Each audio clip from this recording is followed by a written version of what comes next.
عرب میں عورت کو ذلیل سمجھا جاتا تھا، اور عرب نہیں پوری دنیا میں عورت کو کمتر گھٹیا سمجھا جاتا تھا۔ عرب تو زندہ ہی دفن کر دیتے تھے اپنی بچیوں کو، یا گلا گھونٹ دیتے تھے اور پھر دفن کر دیتے تھے۔ ہمارا ہندی معاشرہ ہے، اس میں بھی عورت کا کوئی مقام نہیں، وہ بیوہ ہو جائے اس کی شادی نہیں ہو سکتی، بیٹھی رہے، چاہے جوانی میں بیوہ ہو گئی بیٹھی رہے ساری زندگی، اس کا وراثت میں کوئی حصہ نہیں۔ ہندو دھرم میں بچی کی وراثت، ماں باپ مر جائیں تو ان کے پاس جو جائیداد ہے اس میں بیٹی کا کوئی حصہ نہیں۔ اٹلی میں کوئی باپ مر جاتا ہے تو اس کی پوری جائیداد صرف بڑے بیٹے کو ملتی ہے، نہ کسی اور چھوٹے بیٹے کو ملتی ہے، نہ کسی بیٹی کو ملتی ہے، نہ بیوی کو ملتی ہے، صرف بڑے بیٹے کو ملتی ہے۔ اور عرب میں بھی یہی تھا کہ عورت کی کوئی والدین کی جائیداد میں کوئی اس کا حصہ نہیں تھا۔ باپ نے شادی کی ہے ایک اور عورت سے، تو جب باپ مر جاتا تھا تو باپ کی بیوی کو بیٹا اپنی بیوی بنا لیتا تھا۔ اس سے بھی میں ایک بادشاہ نے 500 بیویاں رکھی ہوتی تھی، 600 بیویاں رکھی ہوتی تھی۔ چنگیز خان کی 500 بیویاں تھیں، ابھی سوازی لینڈ کے بادشاہ کی 700 بیویاں تھیں۔ تو یہ ایک ظلم تھا، وہ 700 بیویوں کا حق کیسے ادا کرے گا؟ تو اسلام واحد دین ہے جس نے آ کر عورت کو عزت دی، مقام بخشا، کسی بھی روپ میں ہو اس کو مقام بخشا ہے۔ تمہارے گھر کی زندگی بتا رہا ہوں، اللہ نے شروع سے دیکھو آدم کو مٹی کے پتلے سے بنایا، پتلا 40 سال پڑا رہا ننگ، ساتھ ہوا کا بھی پتلا بنا دیتے، وہ بھی پڑی رہتی ننگ دڑنگ، ایسا نہیں کیا۔ آدم علیہ السلام کو مٹی سے بنا کر روح ڈال کے کپڑے پہنا کے جنت میں ڈالا، اور حضرت حوا کو اس وقت پیدا کیا جب وہ سو گئے تھے، اور جب ان کی آنکھ کھلی تو ان کے ساتھ فل ڈریس میں، پورے لباس میں ایک عورت بیٹھی ہوئی ہے۔ اس عورت کا پتلا ننگا پڑا رہتا تو فرشتوں کو تو نہ عورت کی کشش ہے، نہ مرد کی کشش ہے، نہ ان کو کوئی نفسانی خواہش ہے، تو ان کے لیے کیا تھا؟ لیکن میرے اللہ نے شروع سے عورت کے لیے عزت سے اس کو وجود بخشا کہ اسے آدم کو سلا کے پیدا کیا اور پورے لباس میں پیدا کیا۔ تو آدم علیہ السلام نے پوچھا یہ کون ہے؟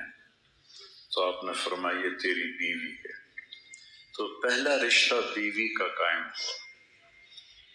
تو چونکہ بیویوں کو مارتے تھے، طلاق دے کے پھر رجوع کر دیتے تھے، طلاق دے کے 10 دفعہ طلاق دیتے، 10 دفعہ روک لیتے، اور غیرت کے نام پر تو قتل آج بھی ہو رہے ہیں۔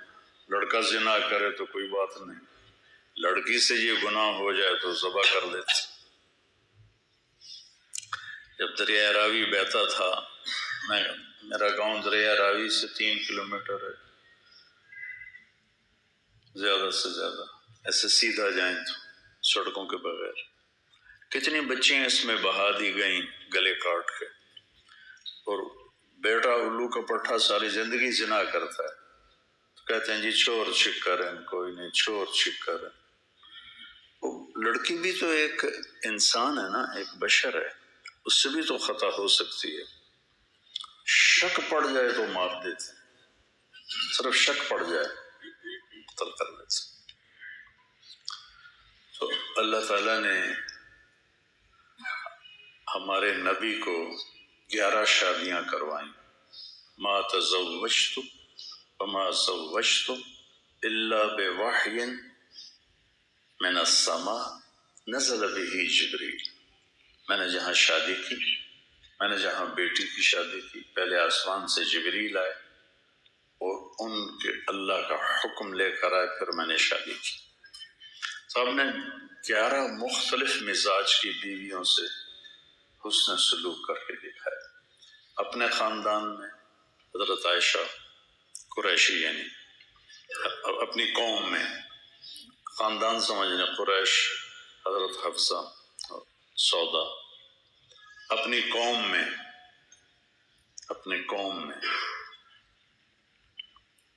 حضرت میمونہ ہلالیہ، اور اپنے رشتہ داروں میں حضرت زینب بنت جہش، عربوں سے باہر حضرت صفیہ، غیروں میں شادی کی، قوم میں شادی کی، برادری میں شادی کی، خاندان میں شادی کی۔ چھوٹی عمر سے شادی کی حضرت عائشہ، بڑی عمر سے شادی کی حضرت خدیجہ، برابر عمر میں سے شادی کی حضرت سودا۔ عمر کے لحاظ سے یہی 3 نسبتیں بنتی ہیں، چھوٹی ہو، برابر ہو، بڑی ہو۔ تو چھوٹی عمر کی حضرت عائشہ اور بڑی عمر کی حضرت خدیجہ اور برابر عمر کی حضرت سودا۔ پھر مالدار ہو حضرت خدیجہ، فقیر ہو جیسے حضرت صفیہ باندی بن کے آئیں، برابری میں ہو، مال میں برابری ہو حضرت سودا، مال میں زیادہ ہو حضرت خدیجہ۔ تو ہر قسم کے پھر مزاج میں تیزی ہو۔ بعض ازواج مطہرات کے مزاج میں بڑی تیزی تھی، اس کو بھی برداشت کی۔ تو عورت کو بیوی کی شکل میں عزت دے کے دیکھا۔ اب جوان اب نکلیں گے، شادیاں ہوں گی، ہمارا معاشرہ ہندی معاشرہ ہے، اس میں تمہارے ماں باپ تمہاری بیوی اکٹھے رہیں گے، تو بہت سی شکایات تمہاری ماں کو ہو جائیں گی، بہت سی شکایات تمہارے باپ کو ہو جائیں گی، بہت سی شکایات تمہاری بہنوں کو ہو جائیں گی، اور تم بے وقوف بن کر اپنی بیوی کو ذلیل کرنا شروع کر دو گے۔ اس لیے فقہاء نے لکھا ہے کہ اگر میں مالدار ہوں اور میری بیگم مجھ سے کہتی ہے کہ مجھے الگ گھر چاہیے، میں نے الگ رہنا ہے، تو اس کا جائز مطالبہ اس کو الگ گھر لے کے، میں نے ماں پیو کو نہیں چھوڑنا، میں نے ماں پیو کو نہیں چھوڑنا۔ ماں پیو کے قریب گھر لو، ماں پیو کی عزت تیرے ذمہ ہے اور ان کی خدمت تیرے ذمہ ہے۔ تیری بیوی کرے تو بہت اعلیٰ درجے کی بات ہے، اس کی سکت نہیں ہے کرائے پر لے کر دے، اس کی سکت نہیں ہے تو اس کو گھر میں ایک الگ ایک کمرہ، ایک ٹوائلٹ اور ایک کچن، یہ 3 چیزیں اس کو لے کے دینا اس لڑکے کے ذمہ۔ اگر اس کی بھی ہمت نہیں ہے تو پھر سارا سال روزے رکھو، تسبیح پڑھو، تبلیغ میں سال کی بجائے 3 سال لگاؤ، لیکن کسی کی بیٹی کو خراب نہ کرو۔ بیویوں کو اپنے ایک شخص آیا، صحابی ہے، یا رسول اللہ آپ کی ضیافت ہے۔ آپ نے کہا عائشہ میرے ساتھ جائے گی، کہنے لگے نہیں آپ اکیلے ہیں۔ آپ نے کہا میں نہیں آتا۔ آپ یہ جرات کر سکتے؟ اپنے دل استفت قلبک، اپنے دلوں سے پوچھو۔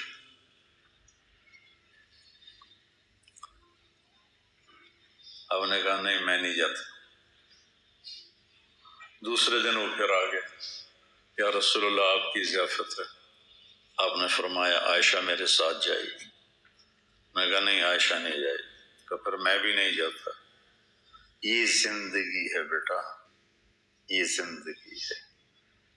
منہ ادھر کر کے اس پیشاب کرنا یا ادھر کر کے پیشاب کرنا، اس میں تو اتنے 3 دن تمہاری دلیلیں ختم نہیں ہوتی۔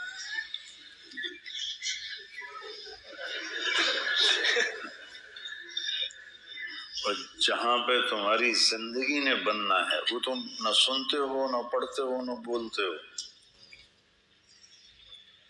اللہ دیکھو بیٹا، آپ کو معاشرے میں مقام ملے گا آپ کے اخلاق سے، آپ کے رویوں سے، نہ کہ آپ کی خطابت سے اور آپ کے پیسے سے۔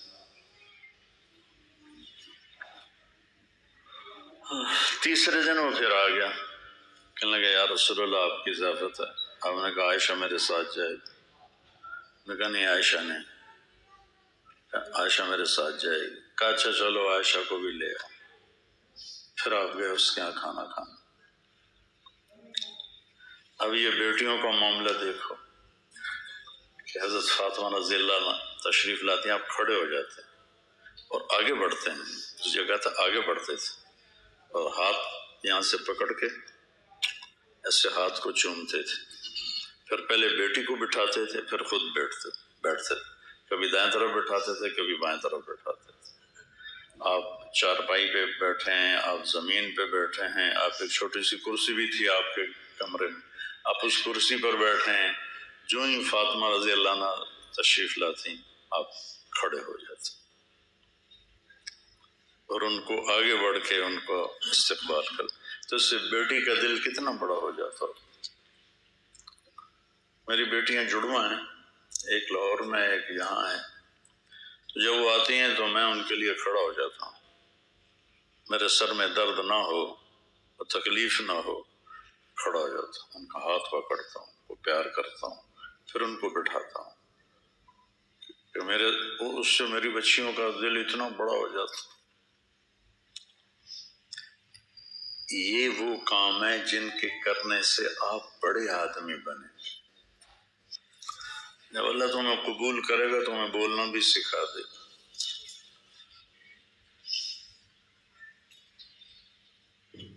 یہ وہ معاملات ہیں جس پر اللہ تمہیں عزت دے گا۔ اللہ تمہیں کل کو گھر والا بنائے، اپنی عورت کو عزت دے، اپنی بیوی کو بے عزت نہ کرو۔ عاشروہن بالمعروف، اللہ نے قرآن میں کہیں کہا ہے عاشرنہم بالمعروف، بولو اے عورتوں عاشرنہم بالمعروف، کس سے کہا ہے؟ عاشروہن بالمعروف عسى ان تکرہوا شیئا ویجعل اللہ فیہ خیرا کثیرا۔ تو اللہ ہمیں کہہ رہا ہے دیکھو عورت کمزور ہے، اس کے اندر صبر بھی تھوڑا ہے، حوصلہ بھی تھوڑا ہے،